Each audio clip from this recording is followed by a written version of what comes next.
Because our studio is so rife with talent, like we have such a strong studio, we want to always come up with the most creative piece of work, or a creative key visual, or a brilliant messaging line, or something that really is going to like strike boundaries and win those awards. But that might not be the best way to solve the problem. And Yes. we have this philosophy now in the studio where it's, before you even start designing, you put the message on a white canvas. So you will open your design software and you'll put the message in Helvetica, basic, plain and simple, on the white canvas. And then you say, okay, now I can start designing. Because that's the most important problem. That's the problem solver, not the way the design looks.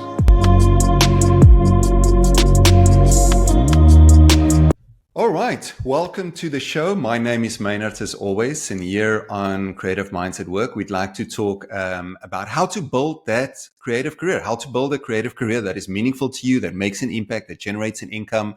We do it through lifelong learning, but we also do it by having conversations, interesting conversations with other people that have done it already. And today I have the pleasure and the privilege to have on the show Emil de Beer. So Emil is a Pretoria Boys High native, for those of you that come from the Jacaranda stad, who went on to hone his creative chops at first Vegas School, learning about brand communication specifically. Later on at Stellenbosch Business School, entrepreneurship, business management was all part of the curriculum over there, which, by the way, I think is an excellent combination, since it's much better than my BCom law, commercial and law combination that I did. Since then, he has gotten his hands fairly dirty in the creative communication and advertising industry, migrating first from more media, and we'll talk about all these things in a moment, to social places to frame of reference, to where he's serving today at the very reputable Duma Collective. And we've all heard about Duma. We have so much respect for them. And it's just great to speak to Emil here today. Emil is a veteran creative who is well-versed in brand strategy, design, communication, creative direction, and just how to be the kind of person that can do those things on a regular, sustainable basis. And I'm going to ask him all those questions as well. Emil and myself met online through Instagram, as some of the most interesting conversations happens just through a direct message. Hey, how are you doing? I see what you're up to. Let's get together. Let's do something. And that's where this conversation comes from. So kudos to everybody who is leveraging the internet to make more meaningful connections. Emil, welcome on the show. I'm so glad to have you. I mean, what an intro. Thank you. No, I you're feel welcome. like a celeb. So thank you. We are going to be talking about a lot of things today, but I think let's start off in the deep end. We'll take a step back in a moment and start the story at the beginning. But I meet so many creative professionals who have fallen victim to this idea that there isn't a specific career path laid out in the creative industry. There are so many ways you can go, and so many young creatives and older creatives sit with this anxiety about, where should I go next? Is the industry going to be able to sustain my livelihood? Am I going to be able to do work that is interesting and inspiring to me? Where do I go when I'm 40, 56 years old? But you had a pivotal moment. We just spoke about it in your career, where you had to make the decision about what to do with your life. We now know the middle of the story. It's not the end yet. We do know the middle of the story. And I think for many of us, it has to do with figuring out what our parents wanted instead of what we wanted. So I know I had to go through that exact same journey. But this came down to a very specific moment in time for you. So why don't you talk us through that moment, what you felt, what the emotions was, what the decision was that you made at the end of the day, and how it worked out till you find yourself in this moment in time, you're doing what you're doing now. Yeah, I mean, I think it's quite funny the way you've laid that up, because although the story is right in the middle of it, as you mentioned, at the time when you make that decision, it's almost thoughtless, because you're only thinking about the next day. You're not really thinking about where it's going to take me. Well, that was my particular case. And I had, after school, my pivotal moment was I'd kind of given myself the space to explore sports, because it was a massive passion of mine. And I thought, in my naivete, that I might have had a career in rugby. And so I gave that a real proper go after school. and it didn't work out. And it didn't work out in quite an aggressive way. It was almost one of those injuries that you just can't come back Hmm. from. And, I'm and sorry. I remember sitting and I was obviously living in Stellenbosch, and I came back to my parents' place, and they had moved and they were in Cape Town. And I came home and I was like, okay, guys, what's the plan? What now? What are we going to do? And my parents were like, I don't know, Emil, what are you going to do? And it was almost like, that feeling of like, okay, so is the support here or not? Or is it now like that, you know, coming to moment where it's all about you now? What are you going to do? And my dad is a staunch business mind. So very business driven, very business orientated, numbers guy. If it makes sense, it makes sense. What's the return? Black and white. And my mom studied fine arts, and she was the very esteemed registrar at the Open Window School of Visual Communication. So I was spending a lot of time with her, and I think that the people in the creative industry had a certain level of acceptance and a certain level of no fear within their personalities that I quite enjoyed. And that's where I ended up saying, I'm going to go study creatively. And getting to that point, and it was actually quite tough because Vega was in Cape Town. My parents lived in Durbanville. I had to take like 3 buses just to get to class. But when you get there and when you were in those 4 walls, it was almost like you were allowed to completely be whatever your mind wanted you to be. And for Hmm. me, I never had the idea of creative direction. I didn't even know what it meant. I mean, I still remember I still remember when the word came up of creative director and art director. I had to Google the difference because I was like, what is the difference? Why? What does this mean? And also, does it mean you're a director of a company? Why is the word director there? So going on that journey, what was the most beautiful thing was that I studied strategic brand communications. There was no real creative, we didn't do visual communication in our syllabus. And when we speak about pivotal moments of making a decision as to why you wanted to do something, I thought I was doing it because I was going to be studying visual communication, and I was wrong. But I still loved the curriculum, so I stayed. And I just started teaching myself how to design. And I started teaching myself visual communication. And I think that's also such I guess, oxymoron is the word, because here you are studying one angle of the creative industry that you almost know nothing about as a 20, 21-year-old. And then on the other end, you're teaching yourself something that the place that you're studying at offers, but you just decided to do it yourself because the information was so free. And here I am. I guess the hybrid idea worked. And to get back to the question of the path, the journey was I wanted to do it for people. I didn't want to do it for myself. So I wanted to Hmm. design for people. So I started reaching out to like people that I knew that had small businesses. And I said, like, I can design social media graphics, or I can design a logo, or whatever the case may be. And it kind of grew, and I started earning a reasonable amount from being a creative while I was still studying, which helped me a lot. And I never kind of lost that. I was always like, how do I make this a sustainable something? How do I use my skill set to be, not to sound arrogant, but a force, essentially? Yeah. I like what you said. I made a note here about or let me rather say this. I was reminded while you were speaking, I was reminded of the quote of the person who said, the conflicted person who said, I am the illegitimate love child of logic and reason on the one side and creative expression and innovation, unique thinking on the other side. Yeah. And now I find myself 3 decades into my career, and neither parent wants me. And I was thinking that is exactly a little bit of that is part of your story, as I think it is part of mine and many other people as well. But the influence that your dad had in your life with logic and reasonable thinking, as you said, if it makes sense, it makes sense. And the more free kind of spiritedness of your mom, do you still find yourself in that left brain versus right brain, if we can use those antiquated ways of putting it, tension? Do you feel it I in your work, or talk I to us used about to. that?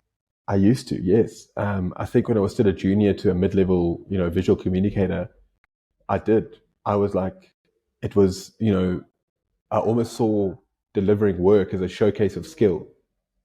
So it was, you deliver something to a client or to a friend or to whoever needed it, and you're like, look how original I can be.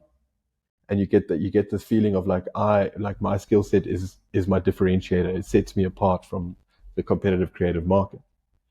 But the intersection of logic, reason, and creative expression comes down to one word. And I think that's what's helped me so much, is that the intersection word is value. Mm. So what is valuable? And you can take logic, reason, creative expression, and you can bundle it all together under the word value. What makes visual communication valuable? What makes a message valuable? How do you measure value? And I think what's helped me a lot is in my growth of my career, I saw that quite early on, and it's helped me to where I am now, where if you take anything that needs to be delivered, and it can be product, service, SaaS, it could be anything, things that didn't exist back when I was a lighty growing up. But you look at the world now and you can realize that value is it's such an extenuous currency that people do not take seriously. And I feel that even in our visual world, South Africa has some of the best advertising on the planet. And that's clear as Mm. day. We know that. But those that miss out are the ones that are, I feel, disregarding value over creative expression, or disregarding value over logic, because they can't work hand in hand all the time. But value allows you to do that.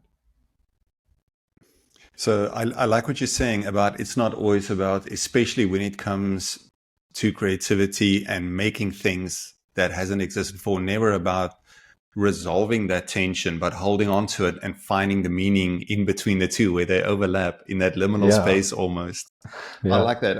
I also I I also liked what you said about how you went to go study, but then the irony of actually self teaching yourself to design, teaching yourself to design while you're yeah. studying visual communication because of the free information. The world has completely changed. So, I mean, talk to me a little bit about your view as when it comes to formal institutional type of education, especially in the creative industry, and this whole world that has opened up to us about free information and lifelong learning and continuous development and all those two things. Is it either or both? And how It's do you see it's it? such an interesting question, and it's something that I have thought of before, because you think about individuals that stick to the traditional formal what we know as formal tertiary education, the universities, the government Mm, universities, and you always see those people that almost felt like, I'm not saying everyone was, but I can imagine that there have been a few that went there out of a feeling of pride, right? Because they thought that was the correct next thing to do. But those that are there for the wrong reasons always end up in the creative field. mm, I mean, the amount of times I've seen CVs come across my desk where it's like studied at, UCT or Tux or whatever, and they studied a BCom law or a BCom LLB, or, and they use the knowledge that they have to get themselves into the creative industry. And I don't know that if that's a job hunt issue, or if it's um, I actually wanted to do this thing, but it's interesting how the adverse doesn't happen. So we speak of those that study creatively and they almost never turn back. But when you speak mm. about people that, I think the percentage would be much higher of those that go into a more formal trade, almost tertiary education, they end up coming the creative way. And I think that would be my foundation statement. But the fact is that there's so many synergies between them now. You can't, I mean, you can't imagine for example, a law firm without great communication. Yes, of course. And I think in order, you have these CMOs that sit in big boardrooms and that are creative thinkers. And it's like they were brought Mm, on because we need that creative edge. Just like the creative industry needs a legal edge in this particular example. But I mean, the creative industry also needs accounting, and it also needs medical. So the synergies are just too strong, I think, to make a mm. comparison. But I It mean, to was answer the question, the one thing I have noticed is that there's a turnaround on the one side, but there's never turn around on the other side.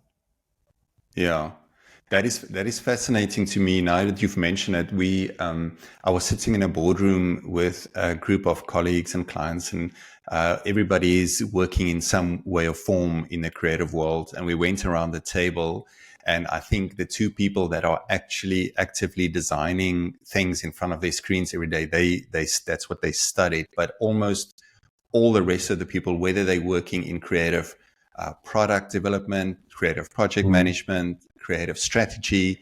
The mm. one was an accountant, the other one was in legal, the other one was a business analyst, the other one was Yeah, but finally they all found their way to where they yeah, are now. yeah, and it's amazing because it all comes down back to the intersection of logic, reason, and creative expression. It's value. Exactly. So, like, I mean, we have a great client that's right up the road from us, and everyone might know them. It's the reason they get to watch television in the evenings. But and we were sitting with the CMO on Friday, and he was harching on about like a new idea or a new campaign or a new message line is the last resort. Mm. That is the last resort. There are way too many smart heads in the room to allow for us to not solve a problem valuably and just to leave it up to the creatives. Which I think, and like, obviously at first you want to get offended because you're like, hey, I'm a creative. What do you mean? But when Yes. you think about it, it's the truth. I mean, solving the problem with a new campaign the most valuable way to go about solving that problem? And that's why I Yeah. love the fact that we're in a world now with so many synergies between industries, where we have big industry heads sitting in a room together who come from different backgrounds and all there for one purpose, and that's to solve a problem. Yeah. I Um, really, I just made a note for myself that says sometimes, and I'll know what I mean. It's quite a contrarian view, I guess, but I just wrote it down while you were speaking. It says creativity can sometimes, even creativity can sometimes get in the way of solving the problem. yeah, Yes. yeah, it's so true. It's so true, and I mean we see it here at Duma. We because our studio is so rife with talent, like we have such a strong studio. We want to always come up with the most creative piece of work or a creative key visual or a brilliant messaging line or something that really is going to like strike boundaries and win those awards. But that might not be the best way to solve the problem. And Yes. we have this philosophy now in the studio where it's um, before you even start designing, you put the message on a white canvas. So you will open your design software and you'll put the message in Helvetica, basic, plain and Mm, simple, on the white canvas. And then you say, okay, now I can start designing. Because that's the most important part. That's the problem mm, solver, not the way the design looks. That will come later. And exactly. that process will go through its phases. I mean, the creative process we can speak about for hours. But that process will go and that'll run its course. But the first thing is, have you solved the problem? Now we can add on. Mm. All right. So,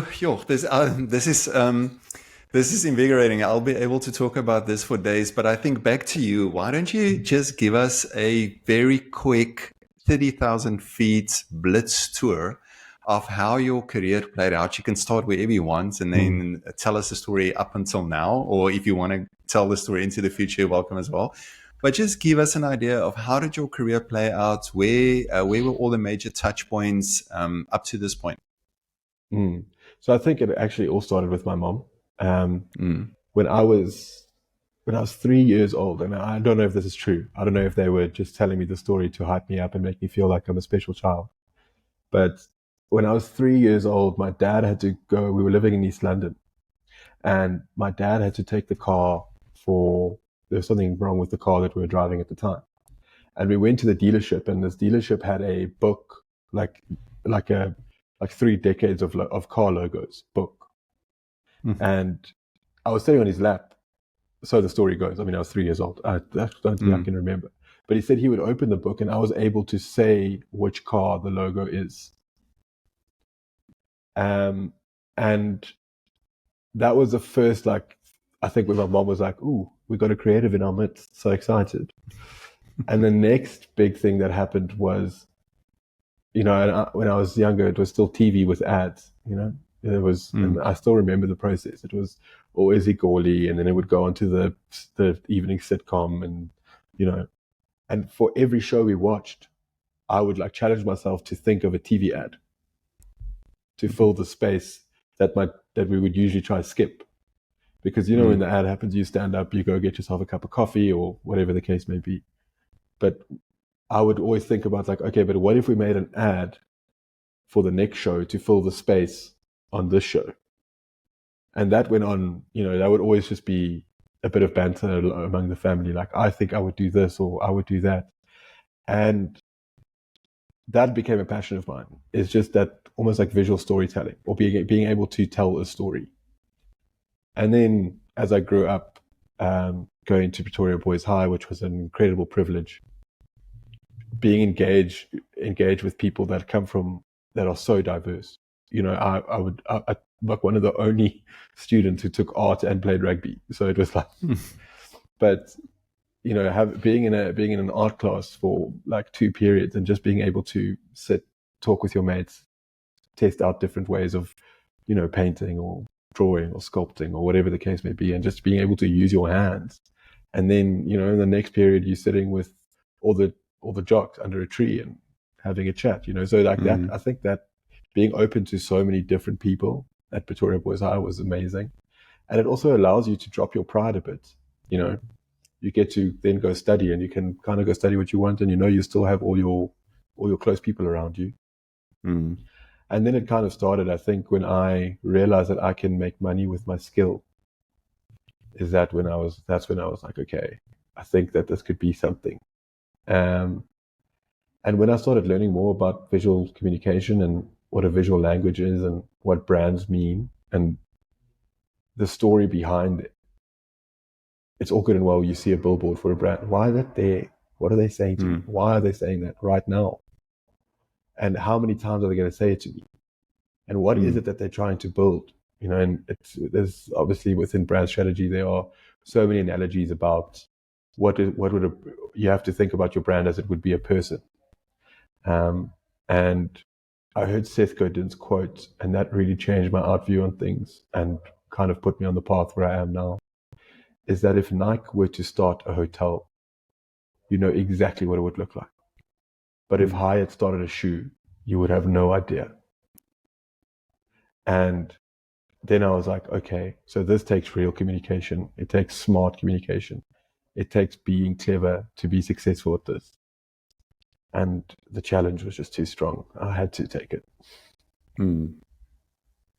Oh, brilliant. And then from the rest is, as they say, history. From there on, it was Yeah, studying I and guess building jobs the and history now. Yeah. Yeah. So it was a junior designer at More Media. mm, And that was essentially just helping. Like I said, I reached out to these smaller clients, and through these smaller clients, I met a guy who ran a small agency, like a boutique social media agency. More Media doesn't exist anymore. I think he's moved on to bigger and mm, better things. And then I kind of became a junior designer, so I was like earning a bit of freelance money while I was still studying. So that was quite cool. And then when I finished studying, I had to get into the working world. But I wanted to went to the formal working world, but I wanted to use my mm, brain a bit more. At that point, I was designing and under like designing with briefs and things, so you weren't thinking that much. And I wanted to do something mm, where I had to think more. And I ended up at a great agency called Social Places, which is more in marketing technology, mm, which was really fun. Learned a lot. Great people, great environment, understanding what it takes to build a culture in a business, and that was very, very mm, important to me. And then I moved on to Frame of Reference, which was an independent, highly creative agency, which was actually founded out of two friends, myself and a friend that had a passion for the same thing. And we co-founded Frame of Reference. mm, And it went unbelievably well. It really, really did. But then the Duma offer came, and that was something I just mm. couldn't turn down. Of course. Yeah, Yeah. just to operate at the next level of your career. Yeah. So, okay, And so that is. Sorry, do you want to say something? No, I was just going to say that it's almost like now that I'm here, I'm realizing how little I've always known, Mm. which is that it's that always learning mentality that is so important. Like even as a But leader isn't in a creative business, it's every day you're learning something. You're learning something. but isn't that the case if you're good and a willing, a teachable learner? That the more we learn, the more we actually realize how much there is to know. Yeah, It is. I know it has and been that's like that with me. no, I mean it's and it sounds so deep when you say it with that philosophical monotone, but it's so Uh, true. It's so and true. And I it and mean, it can every day be you sit. it can be discouraging because you're never gonna know everything, which is also inspiring a little bit, I guess. Yeah, and I think it's always just like I guess that's where the big part of my dad plays in is wanting to know why, always wanting to know why. And it was so funny. I had a we have a junior designer in our team, and he is very new to the creative field and the creative work, and he's super talented. But he's asked me the other day, he's like, where does strategy fit into this whole thing? Like where does he's designing and he's working and but where does he hears this word strategy a lot? What does that really mean? And I guess the answer I gave him was just the answer I would have heard if I had to ask that question, and it was strategy is asking yourself and the business or the client why you're doing what you're doing. Mm, And he was like, "Oh, so I just have to ask why all the time?" And I was like, "Yes, that is exactly what you have to exactly. do." Yes, that makes sense. All Yeah. right. Thanks. This is super inspiring. It's always interesting to me to see that there's no, although the basic building block sometimes stays the same in creative career building, it's no two stories are ever the same. And it always takes courage, and it always takes leaning into the next and the riskiness of it all. Mm. And you've done it. So thank you. So here's my next question is, um, you're still fairly, and please, I'm trying to say this in in as non-condescending way as possible, but you're It's okay. still in the foothills of your career, right? There's still Yeah. so much to do Mm. and so much to learn, and Yeah. and we're just gonna, and the world's gonna see so much of you still, Emil. But I mean, you don't get to this point where you are now working in one of South Africa's most reputable agencies, winning things, working with clients that have these incredible opportunities, if you don't also get to experience sometimes the down and dark side of it all, the Mm. disappointments, the challenges, the Yeah. frustrations of it. And Yeah. so in the way you work and the type of work that you do, and and just the kind of person that you are, talk to us a little bit. What has been some of those? And if you don't mind to share some of those, what has been some of those dark and downsides to you? Yeah, not at all. I don't mind sharing at all. I think all that information is valuable, and I think for me it is quite challenging sometimes, being 29 years old and being a creative director of a large agency. But it comes with the beauty of, and I want to make it clear that I don't take this very lightly. I take it with a lot of responsibility and weight on my shoulders, but it comes with inauthentic trust. Mm, What you say goes. So you have the benefit of having people listen to you. But the trick for me is making sure that I've listened to everyone that I needed to before I got there, so that I had all the information to. So it's almost like you say something in a pitch room or you say something in a client meeting that my extremely talented art director would give me. And just because I'm saying it, it's almost listened to. So the down and dark side for me would be one, I really hope that changes. I really hope that mm, every brain in the room is respected to the level that you would respect your own opinion. So that's the one down and dark side. And seeing it quite often is it's not great, but it's fine. You manage around it, and you find a way to get your opinion and your valuable insights across. mm. The other down and dark side, and that I think this is an industry dark side for in advertising as a whole, is losing pitches. It sucks. I absolutely cannot stand losing a pitch. Oh, that's funny. And there are Yeah, well, so many okay. variables. There are so many variables that you can't control that go into losing a Mm, pitch. It'll basically almost, I mean, I honestly think sometimes when the clients make a decision, it almost has nothing to do with you anymore. It's purely yes. just, budgetary or quarters or whatever the case may be. But yeah, it hurts when you lose a pitch. It hurts. And then, and a follow-up question to that is when you find yourself being disillusioned with either work or colleagues or partners or the industry as a whole, or whatever context that disappointment may come, how do you how do you pick yourself up again? Is it just the joy of the work? Is it because it is aligned with some deeper purpose, or any of those lofty kind of things Mm. that we read in books, or what is it for you? What is the engine that I think keeps you going? I'm very fortunate in the fact that I purely just love what I do. I'm so like I really am so grateful when I walk into this building every day. I work with incredible people. I have the best leaders above me.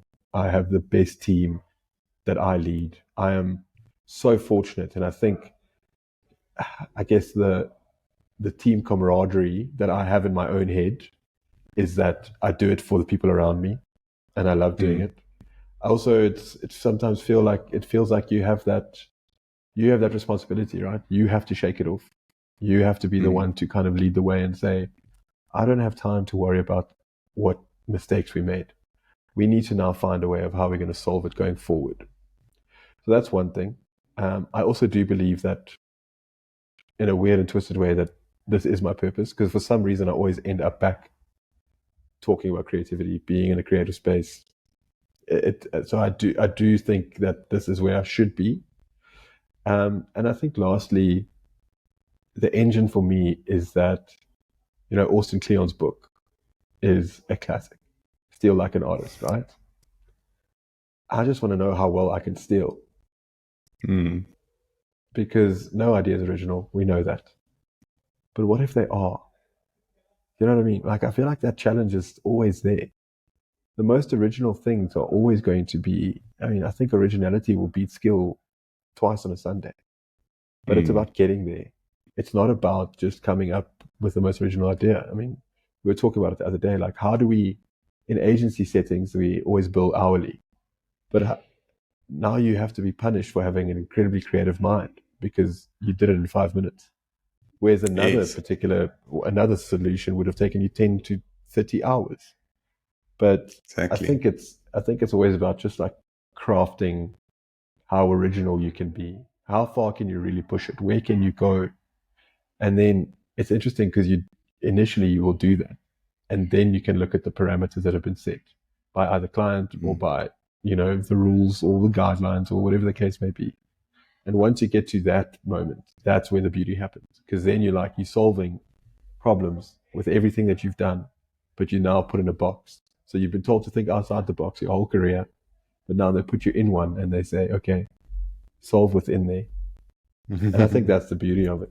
Just being able to Yeah. bring value in such an original way is, yeah, it really it wakes me up in the morning. I've got two more questions for you. They're both a little bit more on the positive side, but so I know for myself and for the team that I work with, especially for creators, maybe it's not just especially for creators. Maybe it's for every person that goes to work every day and has to wring themselves out on the altars of capitalism, or however dramatic you want to put it. At some point there's nothing more to wring, right? You become dry, and Yeah, you do and get if there there. Yeah. isn't fresh water coming into the pipe, there's not going to be any fresh water on the other Mm. side out. So I mean, what revitalizes you? Is it to keep learning, like you said earlier, or is it spending time with people, or is it Yeah. spending an hour on Behance, or going to Cape Town for the Luris, or what are those things that keeps you inspired and fresh and I mean, joyous and I would recommend to anyone to go to Cape Town for the Luries because it mm, is super inspirational. And I know that we can talk about advertising awards till the cows come home. But at the end of the day, the work is still good. It's still incredible work. But I guess what revitalizes me is I do keep myself quite strict. I do keep myself in a way of like making sure that I look after myself first. And then what also revitalizes me is, yeah, an hour on Behance or Pinterest does do the trick. Um, but I think when it comes down to making sure that I am essentially at the top of my game, it is definitely spending time with people and not doing what it is that's bothering me. Stepping away from the work. And I know it's so cliche. We hear it, go take a walk outside or go for a drink or have a cup of coffee, but it truly does help. I mean, walking away from the work is one of the best pieces of advice I can give. But I also think it comes with the responsibility of staying within the work when you are on a roll. When you are onto something, then you shouldn't be stopping. You shouldn't be stepping away and then hoping for the best. You should use, if you do get into the zone and you end up burning 8 to 9 hours, do it. Go through that process. Go through the creative process. Have the mental battles and the battles with your pen and the paper and Illustrator crashing. Just go through it and just accept that that time will always be on your side if you are delivering value. No one dies at a deadline. The only thing that might die is what you've created if it's not strong, valuable enough. Exactly. All right. Yeah, sure. I can definitely resonate with that, and I think it's super good advice. I think my last question, speaking of advice, at the ripe old age of 29, where you are in the autumn of your career, if you had to speak to the young people of today, Emil, and tell them all the things that you've learned, I mean, what are you telling young people that are coming into the agency or the industry or just ask you for your advice? I mean, never despise the experience of youth, right? I mean, what is some, or not despise, but never negate it. But what is your insights? If you had to speak to 19-year-olds, 18-year-olds trying to figure out what to do with their life, or even 21-year-olds trying to figure out how to go from learning about creative things to making value, what's your key piece of advice? I think the first thing I'd say to an 18 or 19-year-old is don't try to figure it out now. Go through that process of it's figuring useless. it out. Yeah, it's not going to work. It's so rare that someone finds something at 18 or 17 or 19 and they end up doing it for the rest of their life. But I do think in terms of advice, and we do have quite a few juniors that come through here, whether it be freelancers or interns. And I think for me, it's a combination of things. So one, I wouldn't say a mentor, but find the person that understands what you're doing.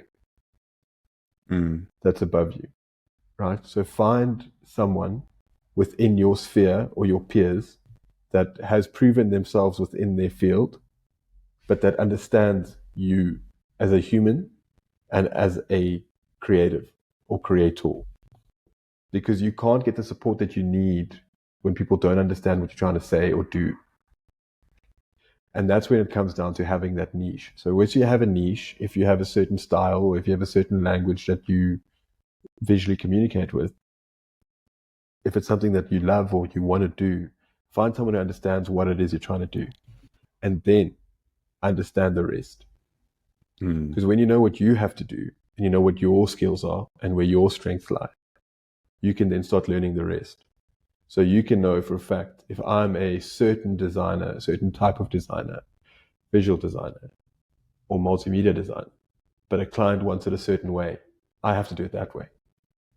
But you need to know how to do it that way. So I think the advice I would give is that it's never going to stop. The learning was never going to stop. But once it stops, that's where you're going to start failing. Emil, thank you so much. Thanks for spending time with us this afternoon and talking about your story. There's definitely more to come. This probably isn't also the last time that me and you will spend some time together and Definitely speak, not. but I appreciate it. I appreciate your effort and just the energy that you put into this. All of the luck at Duma and wherever your career takes you in future. But just thank you so much. I appreciate it. Thank you, man. Thank you for the time. What a pleasure. No, of Thank you. course. Of course.